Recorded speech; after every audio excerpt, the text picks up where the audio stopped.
Welcome to day 4 of the I'm Gonna Love on Me Self-Love Challenge. I'm your host, Coach Stacy Christine, and I'm so excited about this topic because this is why we are here. Day 4 is all about recognizing self-sabotaging traits. Okay, this topic is so near and dear to my heart because when I first started my healing journey and I was in the process of starting a new venture of online marketing, I noticed that I wasn't showing up for the calls in order to make a sale. And after doing more work, the word self sabotage came up in my environment, and I was like, what is self sabotage? And then I realized I wasn't showing up because I didn't feel worthy or deserving of those sales that I potentially could have. And so I started digging deeper into what self sabotaging is. And come to find out, there is a whole bunch of different self sabotaging traits. And so that's what this day is all about. Now, one of my favorite books is called The Mountain Is You. It's by Brianna Weist, Wiest. This book, The Mountain Is You, has changed my perspective on self sabotage. And I thought it was just, I wasn't deserving or feeling worthy of. There's more to self sabotage than just that. And so in the book, she actually goes over about 17 different self sabotaging traits. We're going to start off with a little bit of education on what self sabotage is. Okay. If you see me not looking at the cameras because I'm looking at my notes, but self sabotage is a coping mechanism. Okay. The greatest act of self love is to no longer accept the life that we are unhappy with. Okay, so self sabotaging is basically leading to you to cope with what's going on in your life, right? So if the greatest form of self love is no longer accepting the life that you're unhappy with, then you have to really kind of take a couple steps back and figure out, why are you unhappy? And so I'm actually going to give you your homework now, not at the end. I want you to do this at the end of this, or you can pause this video. But take out a piece of paper. Write down everything you're struggling with. If you're struggling with finances, write down every debt, every bill, every asset, every income that you have coming in. If you're struggling with self-image, write down what you dislike about yourself. If it's anxiety, write down everything that bothers you and gets you upset. You must get out of the denial and into clarity about what's really going wrong. The lingering of all of these things is what's keeping you stuck, okay? And sometimes we have to go through our rock bottom moment. My first mentor called it my fuck it moment, okay? Excuse my French. But sometimes you just have to say, fuck it. I'm no longer putting myself through this misery. I am making a change. You can cuss yourself out if you want to. Look yourself in the mirror and cuss yourself out and call yourself all of the bad names you want to and scream at yourself. That's okay. That's you having your fuck it moment and you deciding that you never want to feel this way again. Okay? So go ahead and scream. Go ahead and fuss at yourself. Go ahead and make that list of everything that you're unsatisfied with. Okay, and later on, we're going to go back to this list and we're going to see, is there any things that are repeating? Is there a pattern? Is there any of these self-sabotaging traits that has to do with my unhappiness? And I bet you're going to get some answers, okay? So in chapter 2 of The Mountain Is You, she said self-sabotaging is not an accident at all. The habits and behaviors you can't stop engaging in, no matter how destructive or limiting they may be, are intelligently designed by your subconscious to meet an unfulfilled need, displaced emotion, or neglected desire. That's what self sabotage is. All right. So, overcoming self sabotage is first determining why you have those impulses in the first place. Self sabotage is when you have two conflicting desires, one is conscious, one is unconscious. When it comes to self sabotaging behavior, you have to understand that sometimes it's easy to get attached to having problems. What did we talk about on day 3? Your environment. We also talked about on day 2 that the human condition is addicted to suffering. So sometimes it's easy to get attached to having problems. That's all a part of the human condition. Overcoming self sabotage is not only a matter of learning to understand yourself better, but realizing that your problems are not your problems, they are your symptoms. So, self sabotage usually relates to being aware that there's a problem in your life, yet feeling the need to perpetuate it. Regardless, here are some of the main signs that you're probably in a cycle of self sabotage. Alrighty, so I picked the 8 biggest ones that my clients deal with. In the book, she has about 17. So get the book because it's amazing. But these are the ones that I found are the most consistent with my clients, with the people that are come my way. And I'm not gonna lie, these are some of the crap that I had to go through too. And still going through some, but it's human, okay? As long as we have that awareness, then and we're working consciously to change it, that's what matters the most. So the first self-sabotaging trait is resistance. Resistance usually comes from when we have a new project that we need to work on and simply can't bring ourselves to do it. Resistance can also be when you get into a great new relationship and then keep bailing on plans. Resistance can be when you have an amazing idea for your business and then you feel tension and anger when it comes time to sit down and actually get to work. We feel resistance in the face of what's going right in our lives, not with what's going wrong. We have something to enjoy, create, or build, then we are tapping into a part of ourselves that is trying to thrive instead of just surviving. And when you're surviving, it's familiar. And if you're thriving, then it's unfamiliar and it can be very daunting. Remember, we want to stay comfortable. Your mind goes back to the caveman era and you are making sure that you are comfortable in your space, right? There's no alerts happening around you, so you want to stay safe. How to resolve this resistance is resistance is your way of slowing down and making sure that it's safe to get attached to something new and important. It can also be a warning sign that something isn't quite right and you might need to step back and regroup. Releasing resistance requires us to refocus. We have to get clear on what we want as well as when and why we want it. We have to identify unconscious beliefs that are preventing us from showing up, and then we have to take a step back. And then when we're ready and we feel inspired, go ahead and work on that project that you have. All right? So, resistance to anything, you have to make sure that this is something that you do really want. Okay? And if it is something that it is that you really want and it's bettering you, understand that resistance to it is because you're afraid to get uncomfortable. When you take those baby steps through that uncomfortability, then eventually you break through that resistance. All right, the next self sabotaging trait that I find is common with the women that I work with is hitting your upper limit. I have a lot of women that come to me and they're like, I have all this amazing stuff going for me, but I want to take it to the next level. I'm not quite sure what's stopping me from doing it. So there is only a certain amount of happiness that most of us will allow ourselves to feel.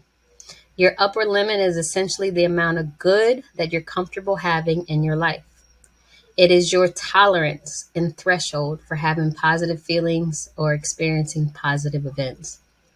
So that's your threshold. You did all of these amazing things, you accomplished these goals. Now what? Now what?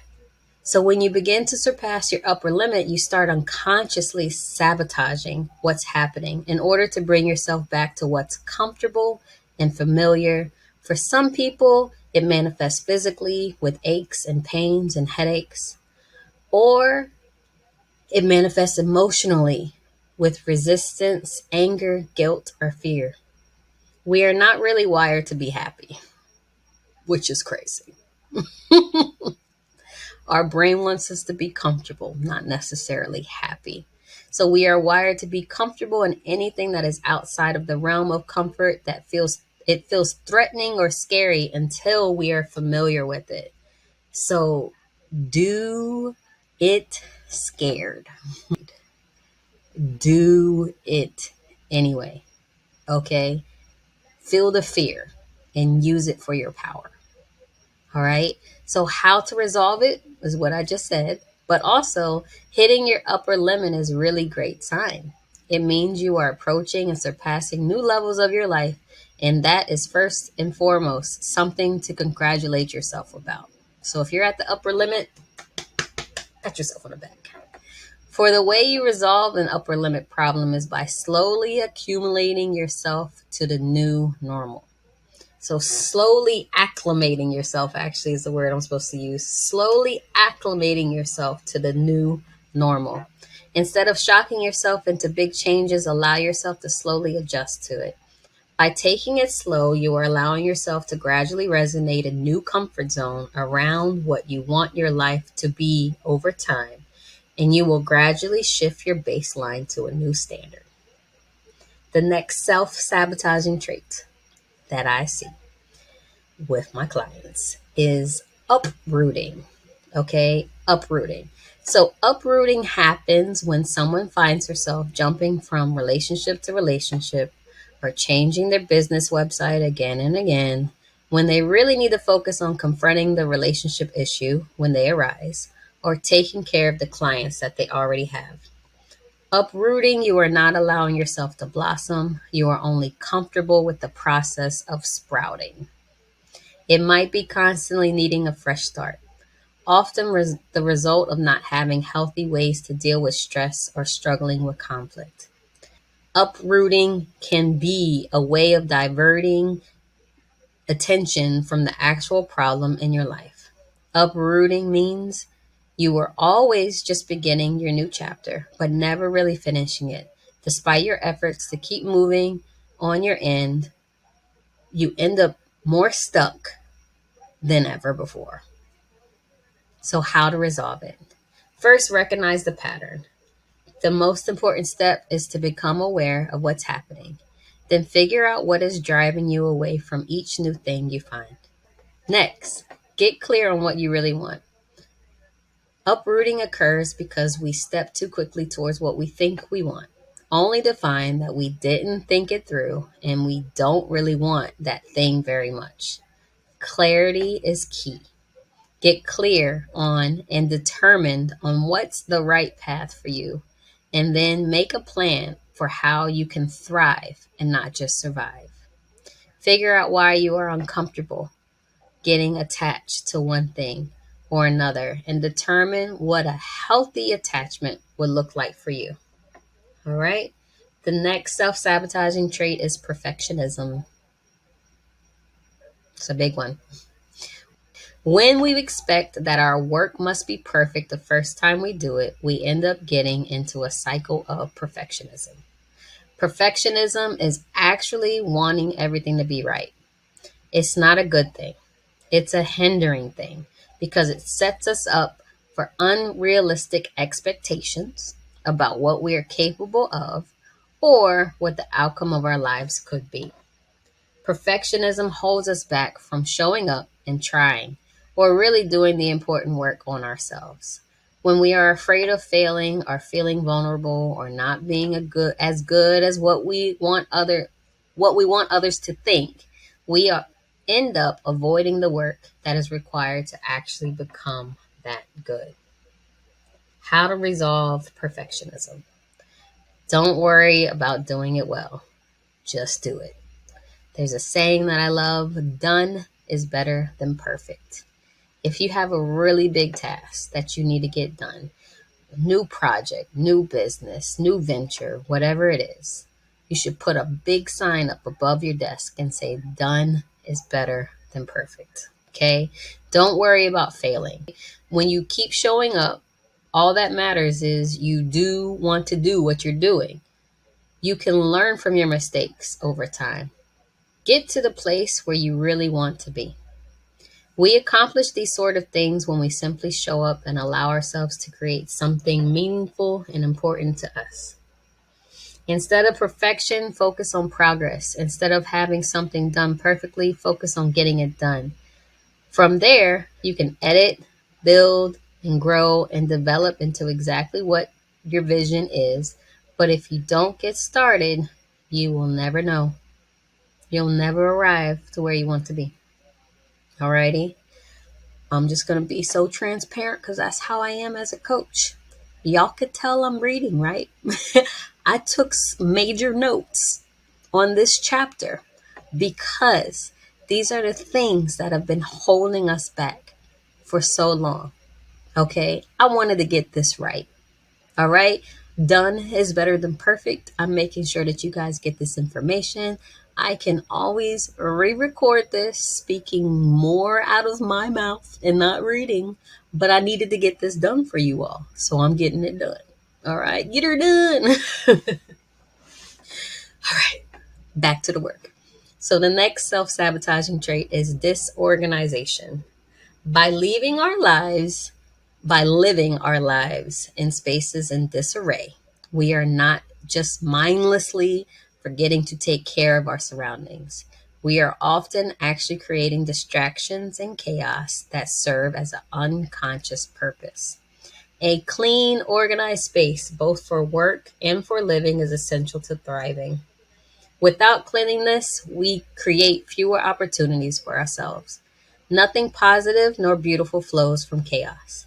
When things are clean and organized, we get an uneasy feeling as to what we are trying to avoid, because it is the recognition that now that everything is in order, we must get to work on doing what we need to do or who we want to become.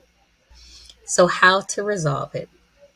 Start slow and adjust yourself over time. Declutter and reorganize. If you can, start with one room. If that overwhelms you, start with one corner, start with one drawer, start with one closet. Then implement a routine that maintains this organization. From there, start arranging your space so that it works for you.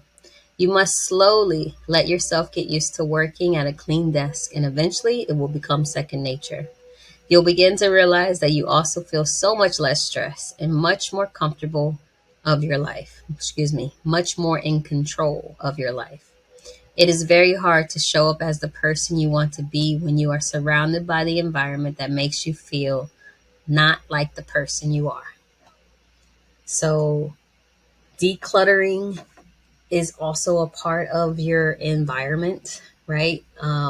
We spoke about it yesterday. Cleanliness is next to godliness. So keeping your space organized and clean, it actually allows the positive energy to come around you. When you have everything scattered and piled up, energy can't flow throughout your space. Okay. And another tip that you can do whenever, after you clean up the whole place, reorganize stuff. Like maybe move your couch to the other side, or move your bed to the other side of the room, or add a bright pillow in the corner, or add a plant in another corner. Doing those little things just really changes up the energy of your environment, and you feel like you're in a different space. So you can kind of like reframe your mind and be like, you know what? I got this all together. I feel comfortable in my spot. I'm going to try my best to get this work done right now. And don't try, just do it. Remember, done is better than perfect. The next self-sabotaging trait that a lot of my clients have is guilt of succeeding, or in other words, you can call it fear of success. In a world of so much pain, misfortune, Who are we to have a happy and abundant life? One of the biggest mental barriers people face is the guilt that comes with finally having enough or more than one needs. This ultimately boils down to feeling as though you don't deserve to have it.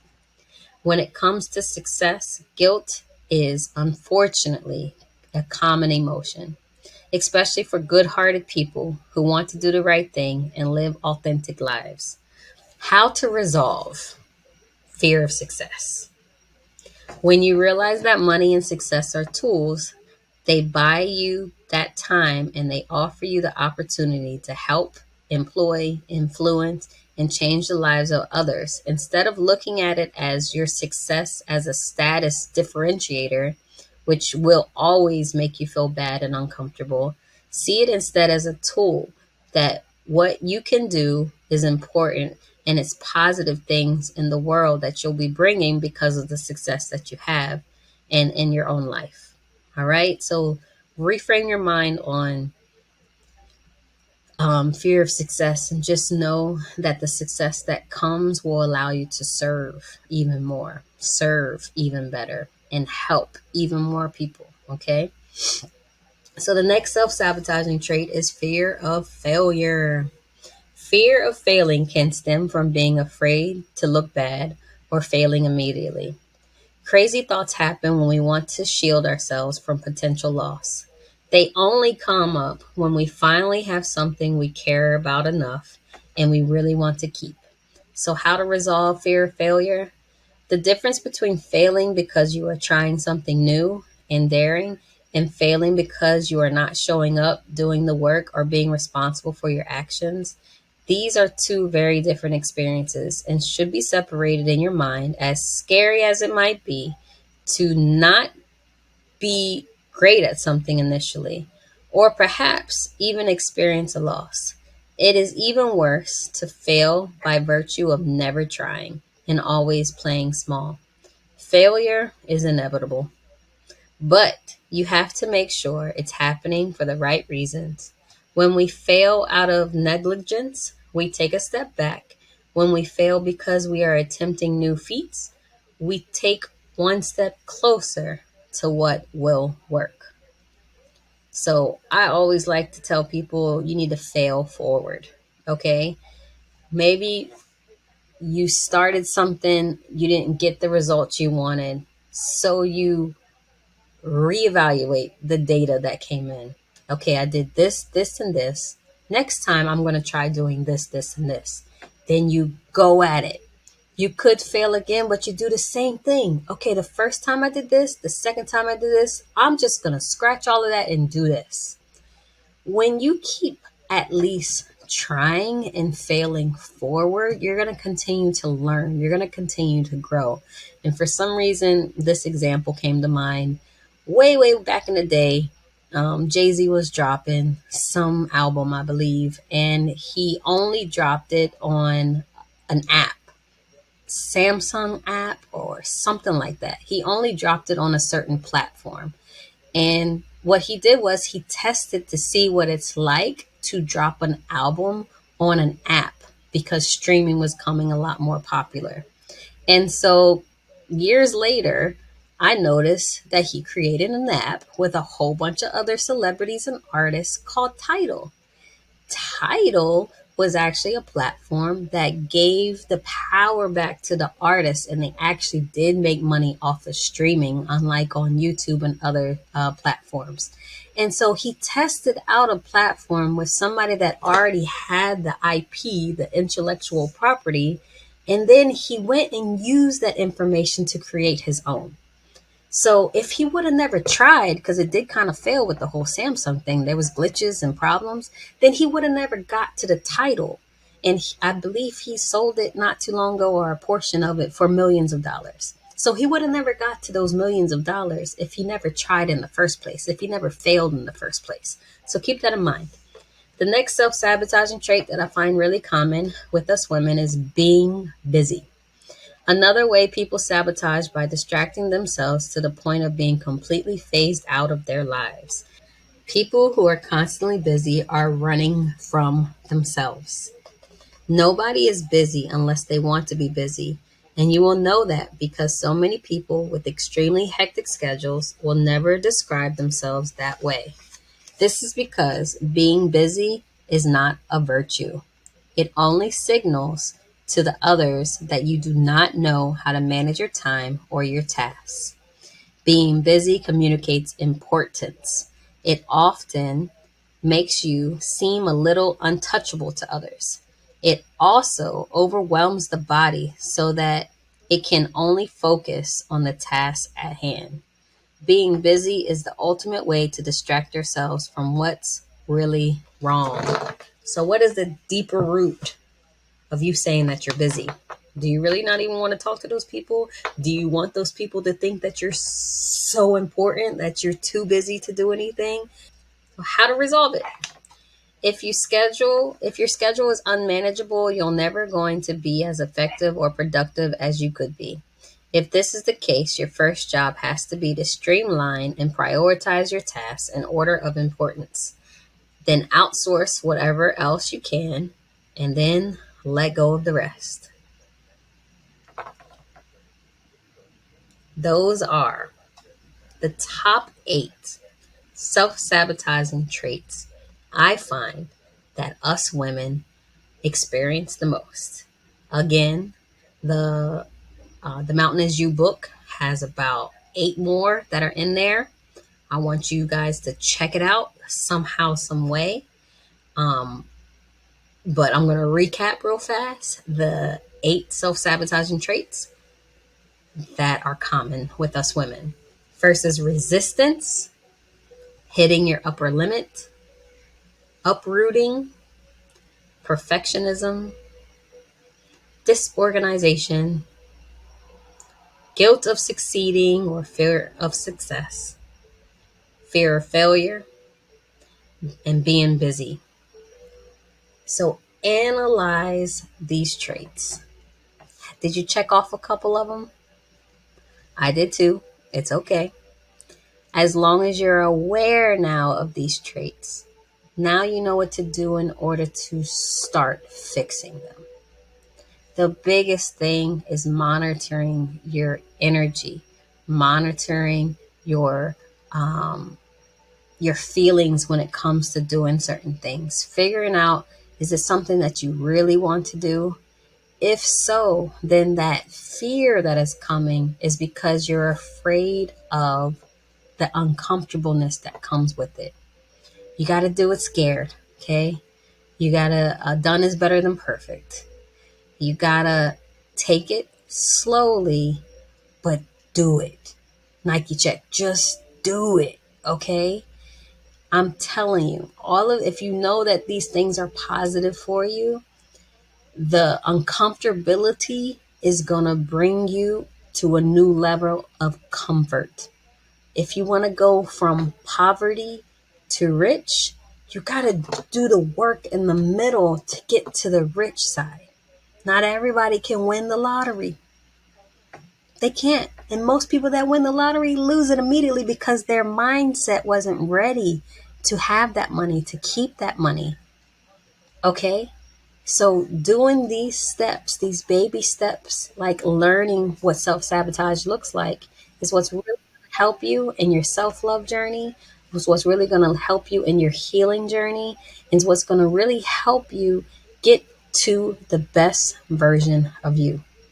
I want the best version of you every single day.